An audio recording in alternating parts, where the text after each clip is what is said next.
Hello students, welcome back to our YouTube channel. তো আজকে আমরা এই ভিডিওতে আইসিডিএস হেল্পার, টিচার এবং ওয়ার্কারের একটি স্পেশাল ক্লাস করব। তো যেখানে আপনাদেরকে শেয়ার করতে চলেছি খুবই গুরুত্বপূর্ণ কয়েকটি প্রশ্ন উত্তর সম্পর্কে।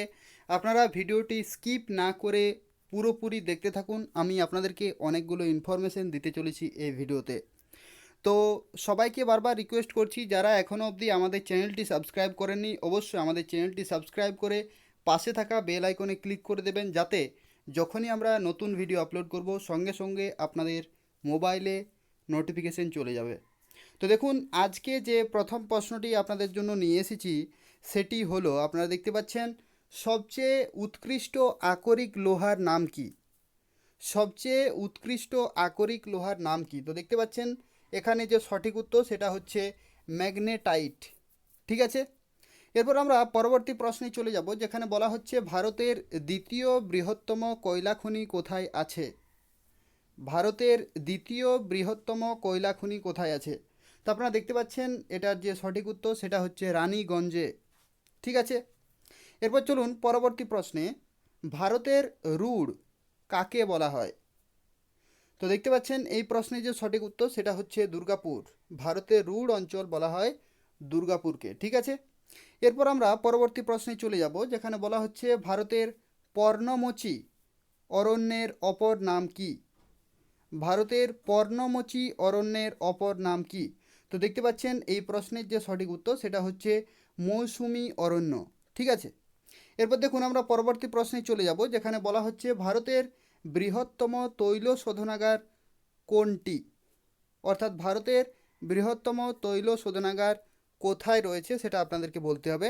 তো দেখুন এই প্রশ্নের যে সঠিক উত্তর সেটা হচ্ছে গুজরাটের কয়ালি। দেখতে পাচ্ছেন আপনারা, গুজরাটের কয়ালি হলো ভারতের বৃহত্তম তৈল শোধনাগার। এরপর আমরা পরবর্তী প্রশ্নে চলে যাব, যেখানে বলা হচ্ছে বিশ্বের সর্বোচ্চ শৃঙ্গ কোনটি? বিশ্বের সর্বোচ্চ শৃঙ্গ কোনটি? তো দেখুন এই প্রশ্নের যে সঠিক উত্তর সেটা হচ্ছে মাউন্ট এভারেস্ট। আপনারা দেখতে পাচ্ছেন মাউন্ট এভারেস্ট হবে এখানে সঠিক উত্তর। এরপর আমরা পরবর্তী প্রশ্নের দিকে দেখে নেব। দেখুন, গঙ্গার প্রধান উপনদীর নাম কি? এটা অত্যন্ত একটি গুরুত্বপূর্ণ কোশ্চেন। গঙ্গার প্রধান উপনদীর নাম কি? তো চলুন এই প্রশ্নের যে সঠিক উত্তর সেটা হচ্ছে যমুনা। দেখতে পাচ্ছেন গঙ্গার প্রধান উপনদীর নাম হলো যমুনা।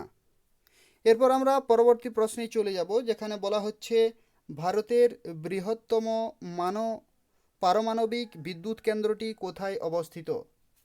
ভারতের বৃহত্তম পারমাণবিক বিদ্যুৎ কেন্দ্রটি কোথায় অবস্থিত? তো দেখুন এই প্রশ্নের যে সঠিক উত্তর সেটা হচ্ছে কালাপক্কমে। ঠিক আছে, কালাপক্কমে হবে এটার সঠিক উত্তর। এরপর আমরা পরবর্তী প্রশ্নে চলে যাব, যেখানে বলা হচ্ছে ভারতের বৃহত্তম দুগ্ধ উৎপাদন সংস্থা আমূল কোথায় অবস্থিত? অর্থাৎ দুধের যে সংস্থা রয়েছে আমূল, যেটা খুবই বিখ্যাত, সেটি কোথায় অবস্থিত আপনাদেরকে বলতে হবে। তো দেখুন এই প্রশ্নের যে সঠিক উত্তর সেটা হলো গুজরাটের আনন্দ ও হিম্মতনগরে। দেখতে পাচ্ছেন গুজরাটের আনন্দ ও হিম্মতনগরে অবস্থিত ভারতের বৃহত্তম দুগ্ধ উৎপাদন সংস্থা আমূল। ঠিক আছে, এরপর চলুন আমরা পরবর্তী প্রশ্নে চলে যাচ্ছি, যেখানে বলা হচ্ছে উপনদী কাকে বলে? তো দেখুন এখান থেকে আপনারা আরেকটি কোশ্চেন এখান থেকে পেয়ে যাবেন, যেটা হচ্ছে শাখা নদী কাকে বলে? উপনদী, শাখা নদী, মোহনা, এই যে সংজ্ঞাগুলো এগুলো কিন্তু আপনাদেরকে কিন্তু মনে রাখতে হবে। তো দেখুন উপনদী কাকে বলে আপনাদেরকে বলে দিচ্ছি। দেখুন, যে নদী যে নদী বড় নদীতে এসে মিশে তাকে বলা হচ্ছে উপনদী। অর্থাৎ কোনো একটি নদী, সেই নদীটি যদি কোনো একটি বড় নদীর সাথে মিশে তাকেই বলা হচ্ছে উপনদী। অর্থাৎ যে নদী বড় নদীতে এসে মেশে তখন তাকে বলা হয় উপনদী। এরপর চলুন পরবর্তী প্রশ্নে, কোন নদীর গতিপথে হুড্রু জলপ্রপাত সৃষ্টি হয়েছে? হুড্রু জলপ্রপাত যেটি রয়েছে সেটি কোন নদীর গতিপথে সেটা আপনাদেরকে বলতে হবে।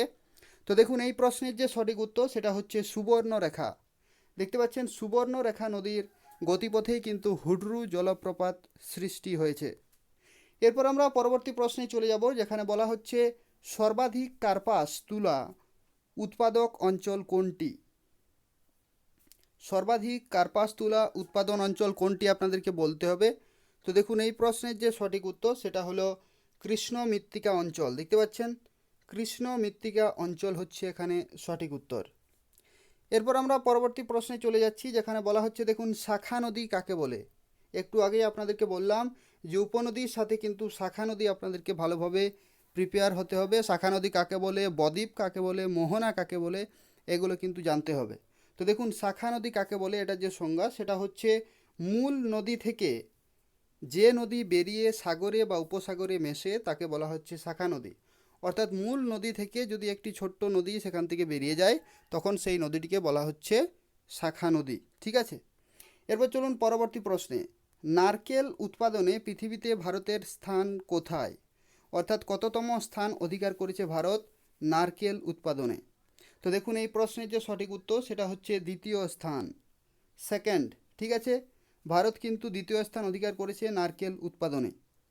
এরপর আমরা পরবর্তী প্রশ্নে চলে যাব, যেখানে বলা হচ্ছে গঙ্গার উপনদীগুলির নাম লেখো। ভেরি ভেরি ইম্পর্টেন্ট একটি কোশ্চেন, গঙ্গার উপনদীগুলির নাম লেখো। তো দেখুন এই প্রশ্নের যে উত্তর সেটা হচ্ছে যমুনা, গোমতী, ঘরঘরা, কোশি, গণ্ডক।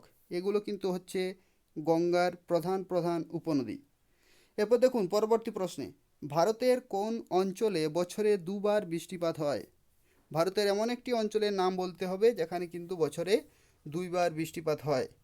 তো দেখুন এই প্রশ্নের যে সঠিক উত্তর সেটা হচ্ছে তামিলনাড়ুর করমণ্ডল উপকূল অঞ্চলে কিন্তু বছরে দুবার বৃষ্টিপাত হয়।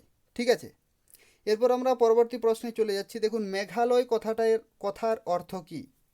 অর্থাৎ মেঘালয় শব্দের অর্থ কী আপনাদেরকে বলতে হবে। তো দেখুন মেঘালয় শব্দের অর্থ হচ্ছে মেঘের আলয়, অর্থাৎ মেঘের দেশ। দেখতে পাচ্ছেন মেঘালয় শব্দের অর্থ হচ্ছে মেঘের আলয় বা মেঘের দেশ। এরপর আমরা পরবর্তী প্রশ্নে চলে যাব। দেখুন গঙ্গা সমভূমি অঞ্চলে প্রাচীন পলি দিয়ে গঠিত ভূমিকে কি বলা হয়? গঙ্গার যে সমভূমি অঞ্চল রয়েছে সেখানে যে প্রাচীন পলি দিয়ে গঠিত যে ভূমিরূপ তৈরি হয়েছে সেটাকে কি বলা হয় বলতে হবে। তো দেখুন সেই জায়গাটির নাম হচ্ছে ভাঙর। ঠিক আছে, এরপর দেখুন পরবর্তী প্রশ্নে, কোথায় বছরে দুবার বর্ষাকাল হয়? দেখতে পাচ্ছেন কোথায় বছরে দুবার বর্ষাকাল হয়? তো দেখুন এই প্রশ্নের যে সঠিক উত্তর সেটা হচ্ছে করমণ্ডল উপকূল, তামিলনাড়ু। এটা কিন্তু এখানে আমরা পেলাম। অতএব এই যে প্রশ্ন সেটা কিন্তু অত্যন্ত গুরুত্বপূর্ণ। অর্থাৎ ভারতের কোন জায়গাতে বছরে দুইবার বৃষ্টিপাত হয় বা বর্ষাকাল হয় সেটা হচ্ছে করমণ্ডল উপকূল, তামিলনাড়ু। ঠিক আছে, এরপর আমরা পরবর্তী প্রশ্নে চলে যাব, যেখানে বলা হচ্ছে হুগলি শিল্পাঞ্চলের কোথায় জাহাজ নির্মাণ কারখানা আছে? দেখতে পাচ্ছেন আপনারা হুগলি শিল্পাঞ্চলের কোথায় জাহাজ নির্মাণ কারখানা আছে? তো দেখুন এটার যে সঠিক উত্তর সেটা হচ্ছে গার্ডেন রিচ। গার্ডেন রিচে কিন্তু হুগলি শিল্পাঞ্চলের জাহাজ নির্মাণ কারখানা রয়েছে। এরপর দেখুন পরবর্তী প্রশ্নে, ভারতের একমাত্র অন্তর্বাহিনী নদী কোনটি? অন্তর্বাহিনী নদী। তো দেখুন এই প্রশ্নের সঠিক উত্তর হচ্ছে লুনি নদী। লুনি নদী হচ্ছে ভারতের একমাত্র অন্তর্বাহিনী নদী। এরপর আমরা পরবর্তী প্রশ্নে চলে যাচ্ছি, যেখানে বলা হচ্ছে কোন শহরকে হায়দ্রাবাদের যমজ শহর বলা হয়? ভেরি ভেরি ইম্পর্ট্যান্ট একটি কোশ্চেন, হায়দ্রাবাদের যমজ শহর কাকে বলে? তো দেখুন এই প্রশ্নের সঠিক উত্তর হচ্ছে সেকেন্দ্রাবাদ। ঠিক আছে, যমজ শহর বলা হয় সেকেন্দ্রাবাদ হায়দ্রাবাদের। এরপর দেখুন পরবর্তী প্রশ্নে, ভারতে ধান উৎপাদনে প্রথম স্থান অধিকার করে কে? ঠিক আছে, তো এটার যে সঠিক উত্তর সেটা আপনাদেরকে বলে দিচ্ছি। দেখুন পশ্চিমবঙ্গ। পশ্চিমবঙ্গ কিন্তু প্রথম স্থান অধিকার করে ধান উৎপাদনে ভারতের। এরপর দেখুন পরবর্তী প্রশ্নে, ভারতের রাজ্য পুনর্গঠনের মূল ভিত্তি কী ছিল? অর্থাৎ রাজ্যগুলো পুনর্গঠন করার কারণ কী ছিল সেটা আপনাদেরকে বলতে হবে। তো দেখুন এটার যে মূল ভিত্তি সেটা হচ্ছে ভাষা। ভাষার যে তারতম্য সেটা কিন্তু দেখা গিয়েছিল, সেই জন্য ভারতের রাজ্য পুনর্গঠন করা হয়। এরপর দেখুন পরবর্তী প্রশ্নে আমরা চলে যাচ্ছি। পরবর্তী প্রশ্নে বলা হচ্ছে ভারতে গম উৎপাদনে প্রথম স্থান অধিকার করেছে কোন রাজ্য?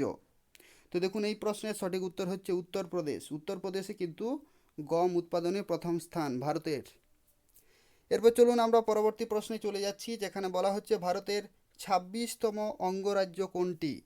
ভারতের ২৬তম অঙ্গরাজ্য কোনটি? দেখুন এই প্রশ্নের যে সঠিক উত্তর সেটা হচ্ছে ছত্তিশগড়। ছত্তিশগড় হলো ভারতের ২৬তম অঙ্গরাজ্য। এরপর আমরা পরবর্তী প্রশ্নে চলে যাব, যেখানে বলা হচ্ছে ভারতের কোন রাজ্য জোয়ার উৎপাদনে প্রথম স্থান অধিকার করে। তো দেখুন এই প্রশ্নের যে সঠিক উত্তর সেটা হলো মহারাষ্ট্র। দেখতে পাচ্ছেন মহারাষ্ট্র হলো কিন্তু এখানে সঠিক উত্তর। এরপর আমরা পরবর্তী প্রশ্নে চলে যাব। দেখুন সিন্ধু নদের উপনদীগুলির নাম লেখো। তো সিন্ধু নদের উপনদী হচ্ছে বিতস্তা, চন্দ্রভাগা, ইরাবতী, বিপাশা এবং শতদ্রু। এই 5টি নদী কিন্তু অত্যন্ত গুরুত্বপূর্ণ সিন্ধু নদের উপনদী। ভেরি ভেরি ইম্পর্ট্যান্ট একটি কোশ্চেন, এটা কিন্তু আপনাদেরকে মনে রাখতেই হবে। সিন্ধু নদের উপনদীগুলি হলো বিতস্তা, চন্দ্রভাগা, ইরাবতী, বিপাশা এবং শতদ্রু। এরপর চলুন পরবর্তী প্রশ্নে, কোন শস্যকে সোনালী আঁশ বলা হয়ে থাকে। তো দেখুন এই প্রশ্নের যে সঠিক উত্তর সেটা হচ্ছে পাট। পাট যে শস্য সেই শস্যকে কিন্তু সোনালী আঁশ বলা হয়ে থাকে। এরপর দেখুন পরবর্তী প্রশ্ন, সেখানে বলা হচ্ছে ম্যানগ্রোভ অরণ্য কোথায় দেখা যায়। এটা কিন্তু সবাই পারবেন। ম্যানগ্রোভ কোথায় দেখা যায়? সুন্দরবন। ঠিক আছে, তাহলে সুন্দরবন অঞ্চলে কিন্তু ম্যানগ্রোভ অরণ্য দেখা যায়। এরপর দেখুন মহানদীর অর্থাৎ মধ্যপ্রদেশ ও উড়িষ্যার উপনদীর নাম লেখো। মহানদীর। তো দেখুন এই প্রশ্নের সঠিক উত্তর হচ্ছে হাসদা, মান্দো এবং ইব। এই 3টি কিন্তু উপনদী রয়েছে মহানদীর। এরপর দেখুন পরবর্তী প্রশ্নে, ধান উৎপাদনে ভারতের কোন রাজ্য প্রথম স্থান অধিকার করেছে।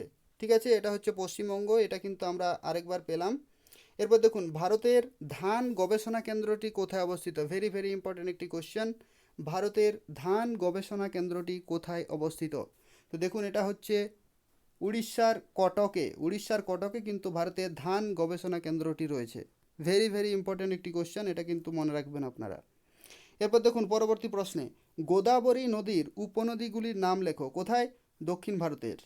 ঠিক আছে, তো দেখুন এই প্রশ্নের যে সঠিক উত্তর সেটা হচ্ছে প্রাণহিতা, ইন্দ্রাবতী এবং মঞ্জিরা।